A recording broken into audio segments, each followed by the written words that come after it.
A low growling emanated from the darkness. James looked in the direction and felt a moment of relief since it was on the opposite side of the camp. I can run away towards the camp if I want to now, James thought to himself. But let's wait until it makes the first move. Judging by the growl, it was clear that it was a forest wolf. But there was no other indications that there were other monsters. Realizing that the wolf was by itself, James was confused. I could imagine a forest cat attacking me on its own, but it's even stranger for a forest wolf to hunt by itself.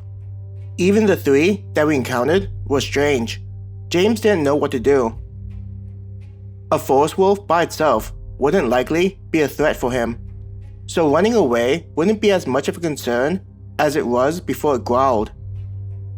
As James was debating about what action to take, the growling slowly faded away and ceased. Did it leave? James asked. If he was confused before, he was even more so now. Monsters generally didn't leave their prey, even if the odds were stacked against them. Forest wolves would at least attempt to test the waters. James waited in the dark longer in case the wolf was trying to catch him off guard. But after standing in the dark with his daggers out and ready for some time, it seemed unlikely that the wolf was still present. It meant that the wolf had left.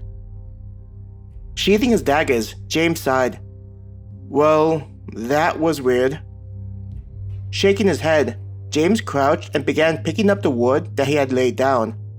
Now that the threat had passed, he could return to collecting firewood. With a bit of difficulty, he tucked the wood under one arm to free the other for the long branch. Checking one more time for any movement and indication that the forest wolf was present or any other monsters, James then proceeded to head towards the camp. Well, we're supposed to discover why monsters are behaving strangely.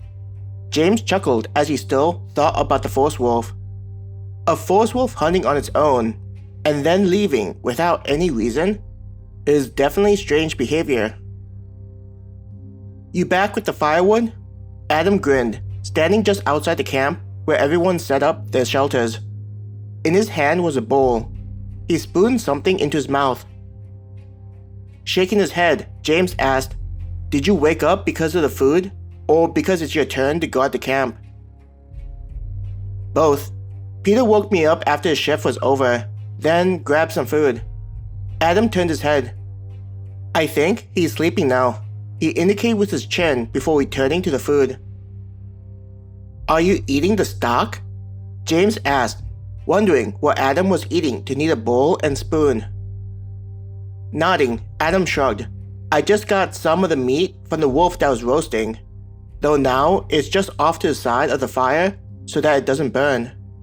Then, Maya suggested I pour in some of the stock that's been simmering for hours. You know that the stock isn't ready yet, right? James sighed. A part of him didn't like the fact that the stock he was cooking was being eaten before it was ready. Seeing that James was bothered by him eating the stock, Adam said, It tastes delicious. The stock helps to make the meat even juicier, attempting to make James feel better. Have you been making your rounds like that? James asked, already knowing the answer. Adam just nodded, using his fingers to pick up the meat and eat it. At least the food is to your satisfaction. James laughed as he walked into the camp. James saw Sam walking around the perimeter. Oh, I should probably let you know. James turned to Adam. There was a forest wolf out there while I was gathering all this wood. Adam raised an eyebrow.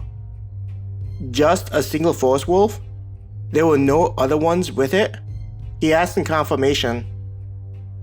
Yeah, just the one. It stepped on a twig and growled.